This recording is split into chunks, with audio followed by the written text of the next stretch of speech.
Bibig sa taglay niyang kulit, tsak ika'y mapapaibig. Ang bibi mo at ang bibi ko. I love you! Love you, pare. Bibo! Yes, friend! Tuloy-tuloy ang pag-ulan sa Kamaynilaan. Correct ka dyan. Dahil eto nga no, may nakapasok na bagyo sa Pilipinas. Dahil dyan, ako naman ang hindi papasok bukas. Kung pwede lang eh. Oo, ngayon pa lang, mag-aalsabalutan na ako. Kaso syempre, isang magiting na empleyado ang inyong lingkod na si Biboy Bibo. Hindi kaya ng konsensya ko, oo.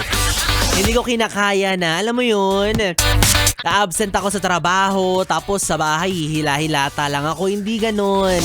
Hindi ako sanay na hindi magbanat ng buto. Naks. Kala mo naman talaga siya. Kaya naman, hi, hello po sa mga yes friend natin na tila ba hindi na tinatablahan ng konsensya. Hala? Grabe naman. Tao ka ba niyan? Di ka ba karmahin niya? Diba, yung mga taong walang habas na gumagawa ng masama sa kapwa. Pero kapag sa kanila ginawa, ang galing-galing magpaawa. Talaga nga naman. Diba? Yung akala mo talagang aping-api siya, na para bang hindi niya ginagawa yung ginagawa sa kanya sa iba. Ay! Amazing! Oo, may mga ganyan talagang klase ng tao, yes, pre, no? Yung ang lakas-lakas mambuyo, ang galing-galing mang-asar, ang hilig-hilig mamahiya. Pero kapag siya na ang taya, hindi na raw siya natutuwa. Oh? I love that for you, ha? Very unfair ka dyan. Diba? Kaya alam nyo, totoo talaga yung kasabihan na do not do unto others what you don't want others do unto you. Ah? With accent pa yun. Pinaktis ko yun kahapon. Kaya hindi ako nagkamali ngayon. Search mo sa Google kung anong meaning. Ay hindi. Ang Tagalog nun, wag mong gawin sa kapwa mo ang ayaw mong gawin sa'yo. Tama naman, diba? Simpleng-simple. Kung ayaw mong maranasan ang pinagtitripan or laging pinagtatawanan, ginagawa ng masama, edi wag mo rin gawin sa kapwa. Diba? Ganun lang yung kadali. Basic rule yun. Kung ayaw mong inaasar-asar ka, kung ayaw mong minamata-mata ka, edi wag mong gawin sa iba. Diba? Although hindi maiiwasan na mangyari sa'yo yan, pero at the end of the day, at least hindi mo ginawa sa iba. Tapos ang usapan. Kaya naman ikaw, yes friend, kung hindi ka ganyan, kung hindi ka man yung tipo ng tao na tinutukoy ko, no? Ligtas ka sa usapan na to with Biboy Bibo. Dahil ngayong gabi, yes friend, ang pag-uusapan natin ay tungkol sa konsensya. Oo, diba? Konsensya na hindi ko alam kung bakit yung iba nawawala nila yan. Heist!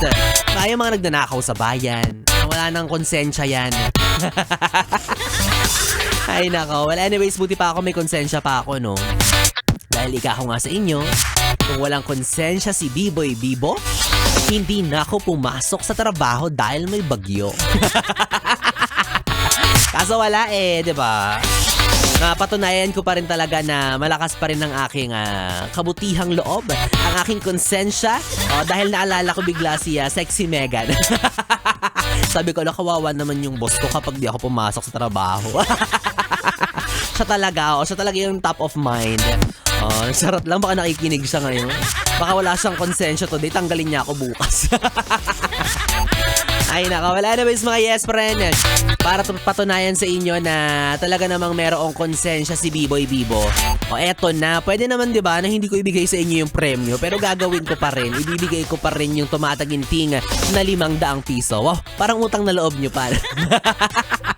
Dahil yes friend, ito na ang hinihintay mo. Ang pamimigay ko ng papremyo ng tumataginting na 500 piso para sa ating ACS! ACS! ACS! Yes friend, kung gusto mong manalo ng 500, Kailangan mo lang sagutin ang aking simpleng katanungan. Muli, yes, pre, ng ating pera-pera lang yan ay hatid sa inyo ng ACS Charm Fabcon Purple Eternity. At eto na nga ang ating katanungan. Sa salitang charm, ilan ang letra? Parang pangit ng pagkakagawa ng tanong. Ilan ang letra sa salitang charm? Ay, ang dali-dali. Pangit lang yung pagkakakompose ng tanong, pero madali lang naman siyang sagutin. Ulitin ko ha. Nakakainis. Ilan ang letra or alphabet? Letters. Alphabet? Mali-mali. Ano ba yan? Ilan ang letters o letra sa salitang charm? Alam mo na yan. Ako, tuturo ko ba? Di nanalo ka. O kapag meron ka ng kasagutan, yes, friend, isend mo lang yan sa aking Facebook Messenger at DJ Biboy Bibo. DJ B-I-B-O-Y B-I-B-O. Kalaki pang screenshot na nagpapatunay. Siyempre, dapat nakafollow ka na, no? Sa Facebook page ni Biboy Bibo. Screenshot mo lang yan, tapos send mo rin sa akin kalakip ng iyong kasagutan. Pwede mo na rin samahan ng iyong valid ID at ng iyong GCash number, diba? Para more chances of winning. Okay? At abangan mo dahil sa pagtatapos ng programa ko, dun ko i-anunsyo kung sino nga ba ang mapalad, maswerteng makatatanggap ng papremyo hatid sa inyo ng ACS. ACS. ACS. In fairness naman din, kahit medyo nagulo-gulo tayo sa tanong, ang dami na agad nagsisend ng entry ha. Kahit nga hindi pa tapos yung tanong, may mga sumasagot na.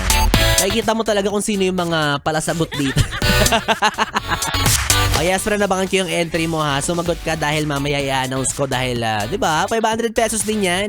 Malay mo, yung babanggitin ko pala, ikaw na, di ba, pangalan mo na. Kaya sumali ka na, okay? Pero sa ngayon, tayo muna yung magbabalik tugtugan. Kapiling mo na ang bibi mo sa radyo, ang DJ na mabilis bumayo ang dila sa mikropono. Ako po si DJ B-Boy. B-Boy Bibo, magkasama't magkarinigan tayo hanggang mamayang alas 12 para sa ating BB Time. Kaya naman dito ka lang sa istasyong No Problem, ang 101.1 Yes FM Solid. Oras natin, 9:41.